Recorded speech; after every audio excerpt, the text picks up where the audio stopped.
Back to my YouTube channel education for win. Tanakpur में night stay किया और अगले मॉर्निंग निकल चुके पूर्णागिरि धाम के लिए। पूर्णागिरि मंदिर उत्तराखंड राज्य के टनकपुर चंपावत जिले में स्थित एक प्रसिद्ध शक्तिपीठ है। यह मंदिर देवी दुर्गा के 51 शक्तिपीठों में से एक माना जाता है और भक्तों की आस्था का प्रमुख केंद्र है। यहाँ कुछ प्रमुख विशेषताएं हैं। शक्तिपीठ के रूप में महत्व। पूर्णागिरि को देवी सती का नाद स्थल माना जाता है। पौराणिक मान्यता के अनुसार भगवान शिव जब सती के मृत शरीर को लेकर तांडव कर रहे थे, तब भगवान विष्णु ने उनके शरीर के टुकड़े कर दिए थे और जहाँ जहाँ उनके अंग गिरे वहाँ शक्तिपीठ बन गए। यहाँ मेला की अगर बात करें, जो भव्य नवरात्र मेला लगता है, यहाँ नवरात्र के दौरान विशाल मेला लगता है जिसमें लाखों श्रद्धालु शामिल होते हैं। भक्त दुर्गा के विभिन्न रूपों की पूजा करते हैं और पदयात्रा करके मंदिर तक। पदयात्रा और कठिन चढ़ाई, अगर यहाँ के बारे में और जाने तो मंदिर स्थल से लगभग 3000 फीट की ऊंचाई पर स्थित है। टनकपुर से मंदिर की दूरी करीब 20 से 21 किलोमीटर है, जिसमें श्रद्धालु पैदल चढ़ाई करके जाते हैं। यात्रा के दौरान भक्त जय माता दी के जयकारे लगाते हैं, तो प्रेम से बोलिए जय माता दी। यहाँ पर शारदा नदी का संगम है। पूर्णागिरि मंदिर के समीप शारदा नदी बहती है। श्रद्धालु पूजा से पहले इस नदी में स्नान करते हैं और यह नदी भारत नेपाल सीमा के पास से। और अगर आस्था और चमत्कारों की कहानी सुने तो उनके बारे में जानते हैं। स्थानीय लोग और भक्त पूर्णागिरि माता को मनोकामना पूर्ण करने वाली देवी मानते हैं। कई लोग मानते हैं कि यहाँ सच्चे मन से माँ से मांगी गई मुरादें जरूर पूरी हो।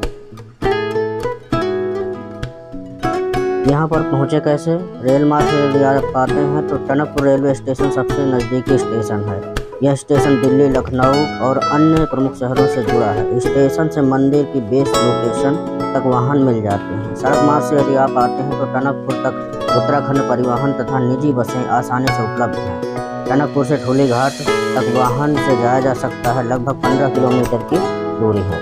इसके बाद लगभग 4 से 6 किलोमीटर की पैदल चढ़ाई करके मंदिर तक पहुंचा जा सकता है। हवाई मार्ग से यदि आप आते हैं तो निकटतम हवाई अड्डा पंतनगर एयरपोर्ट है, जो लगभग 125 किलोमीटर दूर है। यहाँ से टनकपुर तक टैक्सी या बस से जाया जा सकता है।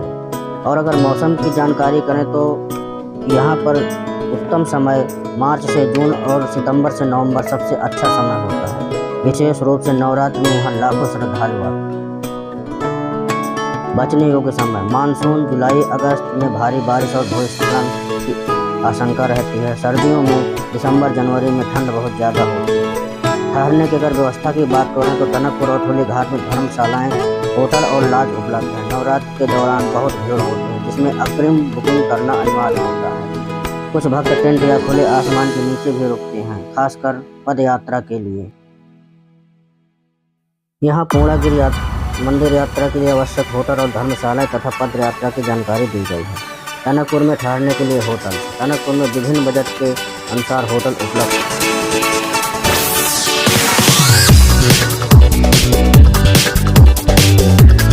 होटल रियांश टनकपुर में उच्च कोटि वाला होटल आरामदायक सुविधाओं के साथ है। KMVN टनकपुर कुमाऊं मंडल विकास निगम द्वारा संचालित विश्वसनीय सरकारी गेस्ट हाउस। श्यामला ताल हिल टॉप होम स्टे शांत वातावरण में स्थित प्राकृतिक सौंदर्य के साथ आरामदायक होम। एक ऐप है मेक माई ट्रिप, जो इजीली ही प्ले स्टोर पे उपलब्ध है। यहाँ पर आप अगर होटल चेक करते हैं तो 761 से 2640 रुपये प्रति रात की रेंज में विभिन्न विकल्प हैं। धर्मशालाएँ और सस्ते आवास के लिए पंचमुखी धर्मशाला टनकपुर में स्थित है, जो पूर्णागिरि यात्रियों के लिए प्रसिद्ध धर्मशाला है। और यदि आप यात्राधाम पोर्टल yatraधाम.org पर जाते हैं तो धर्मशालाओं की जानकारी और बुकिंग कर सकते हैं। पूर्णागिरि मंदिर मार्ग टनकपुर से ठोली घाट लगभग 17 किलोमीटर की दूरी वाहन से पहुंचा जा सकता है। ठोली घाट से टुन्यास, यहाँ से लगभग 3 किलोमीटर पदयात्रा शुरू होती है। बांस की चढ़ाई, इस खड़ी चढ़ाई के बाद अवलाखन हनुमान चट्टी आता है। मंदिर तक कुल मिलाकर लगभग 500 सीढ़ियाँ चढ़नी होती है, जिसमें 3 से 4 घंटे का समय लगता है, वो भी सीजन के अनुसार। यदि भीड़ ज़्यादा हुई तो समय बहुत लगता है। रोड के दोनों तरफ आपको खाने पीने के लिए होटल एवं प्रसाद के लिए दुकानें मिलेंगी। सबसे अच्छी बात एक ये है कि यहाँ पर आप पार्किंग मुफ्त में कर सकते हैं, केवल आपको यहाँ पर प्रसाद लेना हो। प्रसाद में जो आपकी श्रद्धा हो, 51 रुपये, 251 501। जैसे भी आप चाहें वैसे आप प्रसाद ले सकते हैं। जितनी गाड़ियाँ हैं आपकी यहीं सब पार्क हो जाएगी, इन्हीं दुकानों पर प्रसाद होगा। और वहाँ पर आपको लेटने की सारी व्यवस्थाएँ होती हैं। जो गद्दे रजाई है वो मुफ्त में मिलती है। यहाँ से प्रसाद लेने के बाद हम आगे चलते हैं तो मिल जाता है भैरव मंदिर। भैरव मंदिर चाहे तो आप पहले दर्शन कर लीजिए या वापस आकर के आप दर्शन कर सकते हैं। भैरव मंदिर में जो है यहीं पर आपको गाड़ियाँ भी कुछ पार्किंग के लिए मिलती हैं।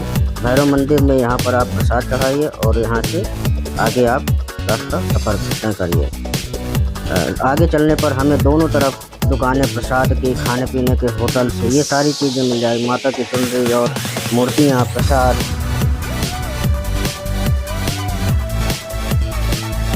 यहाँ पर आपको खाने पीने के होटल्स मिल जाएंगे और यहाँ जो भी आप चढ़ावा चढ़ाना चाहते हैं, घंटा चढ़ाना चाहते हैं, वो आपको यहाँ पर मिल जाए। सोने की भी व्यवस्था उत्तम होती है। पानी और चिड़िया चढ़ने के बाद यहाँ पर ये जो प्राकृतिक नज़ारा दिखाई दे रहा है आप देख सकते हैं कि कितना ही मनोहारी है। और ये जो नदी है ये शारदा नदी या इसी को नेपाल में काली नदी के नाम से भी जाना जाता है। और ये चिड़िया चढ़ने के बाद ही आपको यहाँ पर देखने को मिलेगा। थोड़ा ही रास्ता तय करने पर आपको ये सब देखने को मिल जाता है।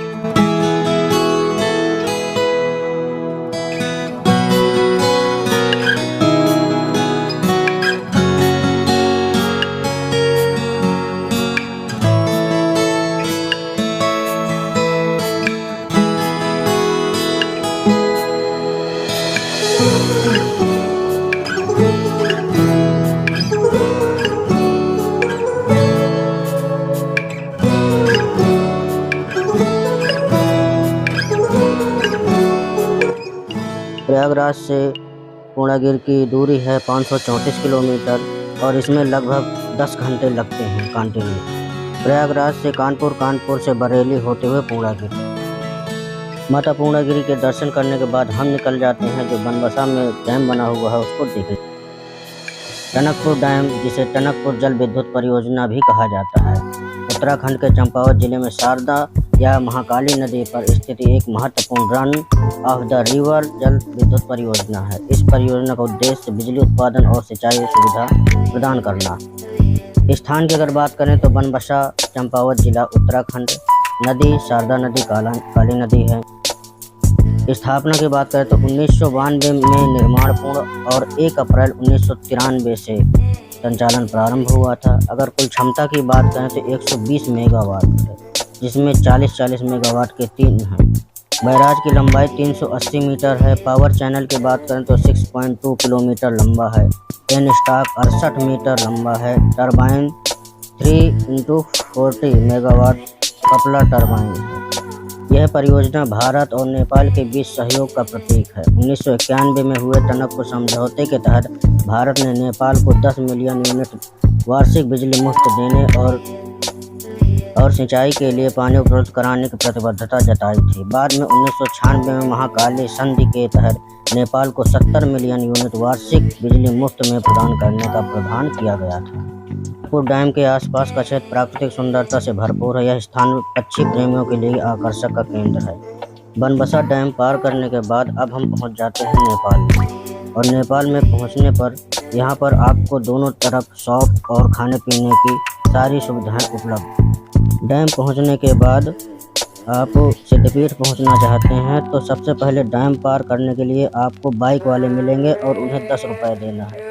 फिर डैम के बाद आप 10 रुपये फिर देंगे तो वो आपको थोड़ी दूर पर छोड़ देंगे। छोड़ने के बाद आप पहुंच जाएंगे महेंद्र नगर, नेपाल।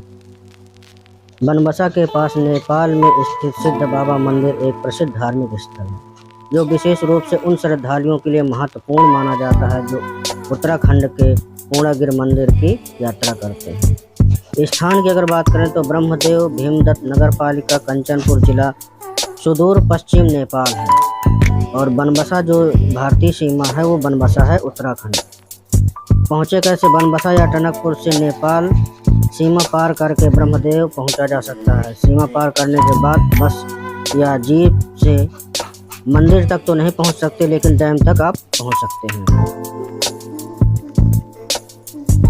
अब हम पहुंच जाते हैं बाबा सिद्धपीठ मंदिर। श्रद्धालुओं का मानना है कि पूर्णागिरि देवी मंदिर की यात्रा के बाद सिद्ध बाबा मंदिर का दर्शन करना आवश्यक है। यह परंपरा इस विश्वास पर आधारित है कि इससे उनकी प्रार्थना पूर्ण होती है और आध्यात्मिक यात्रा संपूर्ण होती है। मंदिर में एक विशाल पीपल का वृक्ष है जिसे पवित्र माना जाता है और परिसर में यज्ञशाला, धर्मशाला, जल और शौचालय जैसी सुविधाएं उपलब्ध हैं। नवरात्रि और उत्तरायणी मेला जैसे त्योहारों के दौरान मंदिर में विशेष पूजा अर्चना और भजन कीर्तन का आयोजन होता है। इन अवसरों पर भारत और नेपाल दोनों देशों से बड़ी संख्या में श्रद्धालु मंदिर में दर्शन के लिए आते हैं। सिद्ध बाबा मंदिर के निकटवर्ती क्षेत्र में कई अन्य दर्शनीय स्थल हैं, जैसे कि शुक्ला फाटा राष्ट्रीय उद्यान, झीलमिला झील, कर्णाली पुल, घोड़ा घोड़ी झील आदि। यदि वीडियो अच्छा लगा हो तो प्लीज़ लाइक, शेयर एवं चैनल को सब्सक्राइब करना न भूलें। धन्यवाद।